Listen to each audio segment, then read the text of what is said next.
Olá, bem-vindos de volta. Vamos orar.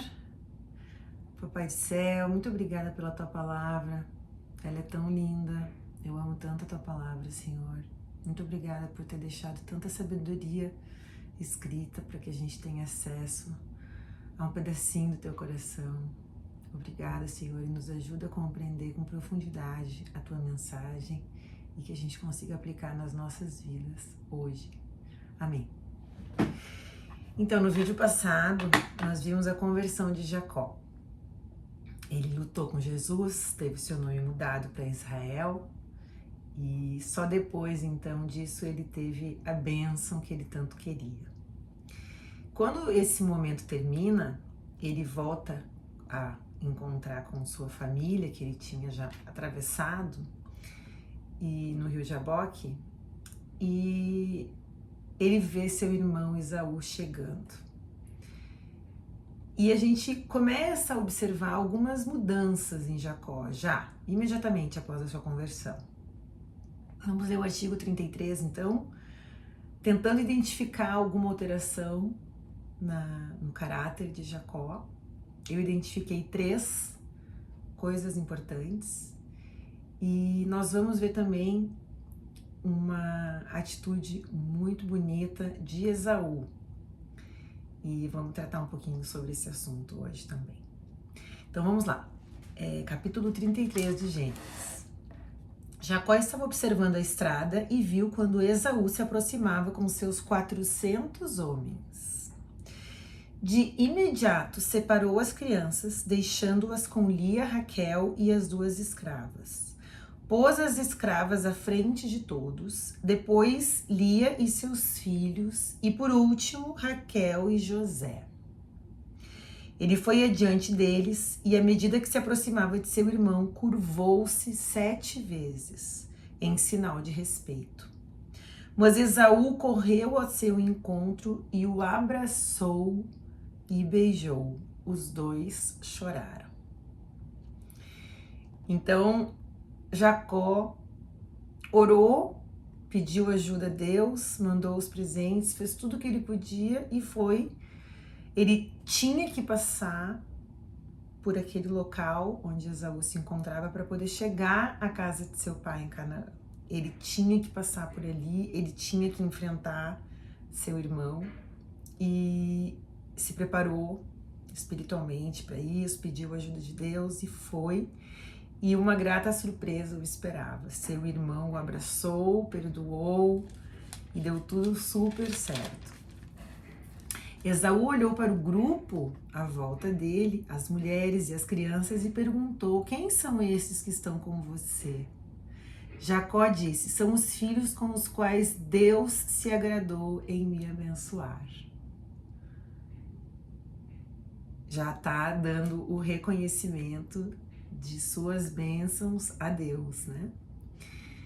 As escravas com seus filhos se aproximaram e se curvaram diante de Esaú. Em seguida vieram Lia e seus filhos e eles também se curvaram. Por fim, José e Raquel se curvaram diante de Esaú. Esaú perguntou: e o que são todos aqueles animais que encontrei no caminho? Lembram que Jacó tinha mandado presentes adiante, antes dele e da família irem. Olha a resposta de Jacó: eu os enviei na esperança de que preparassem o caminho para meu senhor me receber. Esaú disse: ora, meu irmão, eu tenho tudo de que preciso, fique com o que é seu. Mas Jacó insistiu: por favor, se você sentir no coração que deve me receber, aceite os presentes. Quando vi seu rosto, foi como se tivesse visto o rosto de Deus sorrindo para mim. Aceite os presentes. Deus tem sido bom comigo e tenho mais do que preciso. Diante da insistência do irmão, Esaú aceitou os presentes. Mas Jacó respondeu: meu senhor, pode ver... Não, aí... Isso. Esaú propôs: vamos começar juntos a viagem e eu irei à frente. Mas Jacó respondeu: meu senhor, pode ver que meus filhos são frágeis e os rebanhos têm suas crias para amamentar. o que exige um ritmo lento na viagem. Se eu exigir muito deles, mesmo que por um só dia, posso perdê-los. Assim, meu Senhor, siga na frente de seu servo, enquanto vou com calma no ritmo dos meus rebanhos e filhos, e me encontrarei com você em Seir. Esaú disse: ao menos deixe-me pôr a seu serviço alguns dos homens que estão comigo. E Jacó respondeu: não é preciso. A forma generosa como me recebeu era tudo o que eu precisava. Então Esaú pôs-se a caminho de Seir naquele mesmo dia. Jacó seguiu para Sucote. Jacó não foi para a casa de Esaú. Jacó voltou para Canaã, que era para onde Deus havia mandado ele ir, né? A terra prometida. Ele construiu um abrigo para si e um local para recolher os animais. Foi assim que o lugar ficou conhecido como Sucote, abrigos. E foi assim que Jacó chegou são e salvo a Siquém, na terra de Canaã, depois de percorrer todo o caminho desde Padã-Arã. Ele acampou perto da cidade e comprou dos filhos de Amor, pai de Siquém, a terra em que armou suas tendas. Pagou 100 moedas de prata por ela. Construiu um altar ali e deu-lhe o nome de El Elohe Israel. Poderoso é o Deus de Israel. Bom, o que eu identifiquei aqui em relação à alteração da conduta de Jacó após a sua conversão?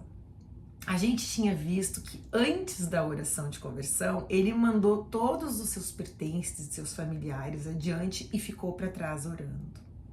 Depois da conversão, ele se bota à frente de todos, de toda a família. Ele separa os grupos, ele coloca primeiro os filhos e as esposas menos amadas, e por último ele deixa Raquel e José. Em relação a esse favoritismo, obviamente isso não está certo, isso traz muitos problemas, aconteceu isso antes na Bíblia, nós já vimos, por conta desse favoritismo, existe uma birra que vem desde pequeno entre os irmãos, tanto na época de Isaac e Ismael, depois Esaú e Jacó, e agora vai acontecer um problema grave entre José e seus irmãos, né? Entre os filhos de Jacó. Esse favoritismo não está certo. Mas vamos ver o que está certo, o que aconteceu, porque ninguém é perfeito, Jacó também não é, ele vai cometer erros sim. Mas a gente nota 3 coisas que então eu acho que fizeram diferença depois de sua conversão. Ele vai à frente da família, antes da conversão ele ficou para trás. Então ele ficou mais corajoso, confiante na mão poderosa do Senhor que estava lhe protegendo, né? Em segundo lugar, quando ele foi questionado por Esaú e ele perguntou: por que tu mandou aqueles presentes para mim? Ele foi sincero, ele não mentiu. Isso é uma evolução, porque Jacó era trapaceiro, sempre foi. Ele falou a verdade. Em outras palavras, ele disse: eu queria te acalmar o coração, eu queria ficar em paz contigo, eu queria que tu me perdoasse, queria amolecer teu coração. Ele respondeu a pergunta de Esaú com sinceridade. Isso é diferente, isso mostra uma diferença na conduta dele. É um fruto visível da conversão. E a terceira coisa que eu vi, e é a mais importante, na minha humilde opinião, é que a primeira coisa que ele fez quando ele chegou são e salvo em Canaã foi construir um altar a Deus. Construir um altar, um local de oração, um local de culto, como agradecimento por Deus ter lhe trazido são a salvo. E isso é muito bonito, porque muitas vezes as pessoas buscam a Deus, pedem em oração, Deus vem, protege, ajuda, e a pessoa esquece de agradecer, esquece de orar, de agradecer pela misericórdia, pela proteção da mão de Deus. E ele não esqueceu. Ele chegou, ele teve o favor de ser irmão, aquilo deve ter sido um alívio muito grande para ele, mas mesmo assim ele chegou no local de destino e agradeceu a Deus, porque ele entende que foi Deus quem tocou no coração de Esaú. E em relação a Esaú, é tão bonito isso que acontece, só pode ter sido a mão de Deus, né? Esaú tinha todos os motivos para odiar Jacó.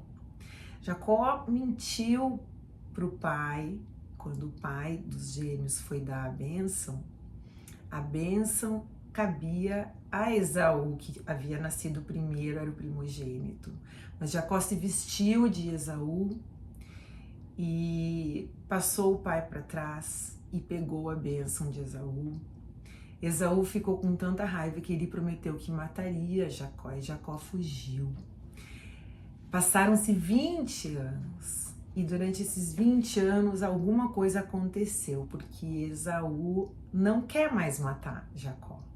Esaú recebe Jacó de braços abertos, com misericórdia, e o impacto disso foi tão grande que Jacó disse que quando ele recebeu aquele carinho, aquela recepção do irmão, foi como se ele tivesse visto o sorriso de Deus, a face de Deus sorrindo. E isso é muito bacana, e a gente tem que lembrar que aquilo que Esaú estava fazendo, ele estava fazendo em frente à família de Jacó. E um dos familiares, José, pequenininho, ele viu tudo aquilo acontecer, ele viu o tio sendo misericordioso com o pai.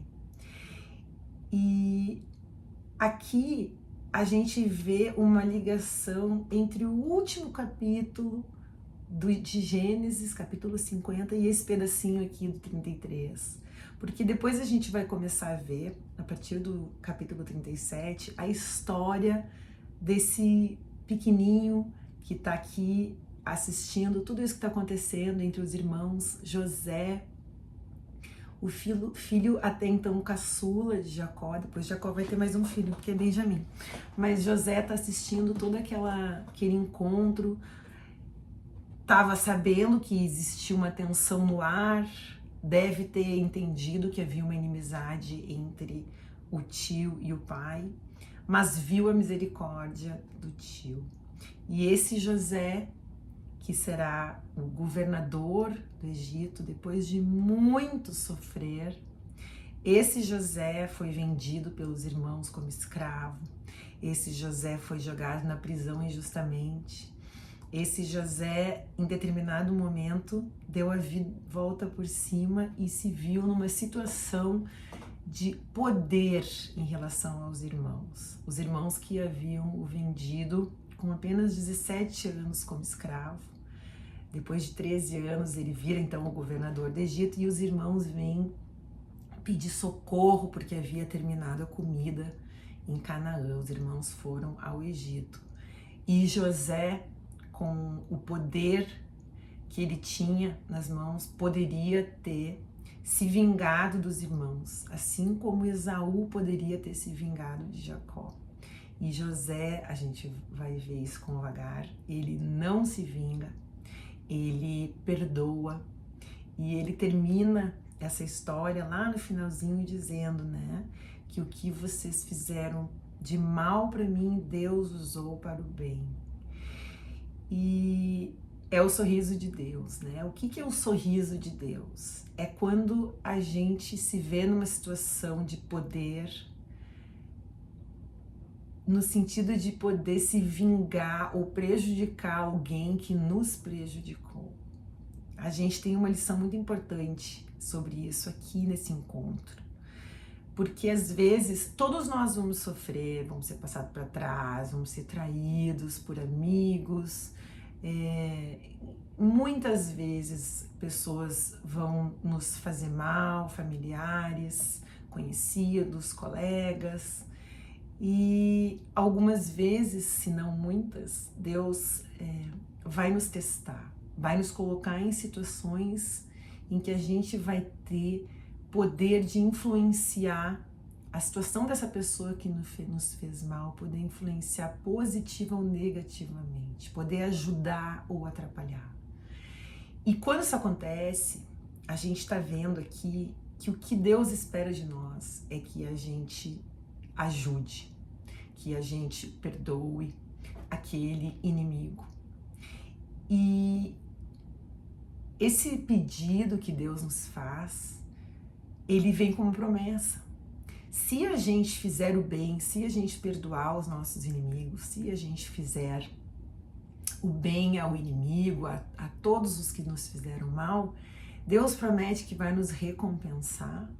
E essa recompensa, ela não vai vir de onde a gente imagina. Quem vai nos recompensar vai ser Deus por meio de outras circunstâncias, de outras pessoas.